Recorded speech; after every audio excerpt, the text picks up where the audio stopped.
সরকারের নীতি নির্ধারণে বেসরকারি খাতকে সম্পৃক্ত করার আহ্বান জানিয়েছেন সাবেক বাণিজ্যমন্ত্রী আমির খসরু মাহমুদ চৌধুরী।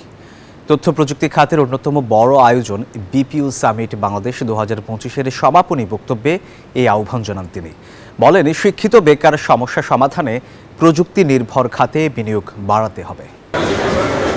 দেশে আউটসোর্সিং এবং তথ্য প্রযুক্তি পরিষেবা প্রতিষ্ঠানের সংখ্যা 400-র কিছু বেশি, যেখানে সরাসরি কর্মরত প্রায় 85,000 তরুণ। সাথে আছেন আরও প্রায় 7.5 লাখ ফ্রিল্যান্সার। সব মিলে বিজনেস প্রসেস আউটসোর্সিং বা বিপিও খাত থেকে সর্বোচ্চ আয় 2024 সালে $85 কোটি। Practically all regions of the world are now trying to get into the business, and that has made the race more competitive for us. রাজধানীর সেনা প্রাঙ্গণে আউটসোর্সিং খাত ব্যবসায়ীদের সংগঠন বাক্যর আয়োজনে ষষ্ঠ বিপিও সামিটের শেষ দিনে এভাবেই উঠে আসে বৈশ্বিক বাজারে বাংলাদেশের অবস্থান।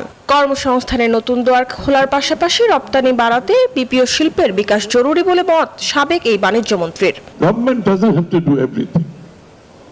We like a smaller government, bigger private sector participating in the promotion of Bangladesh economy. That is going to work for Bangladesh.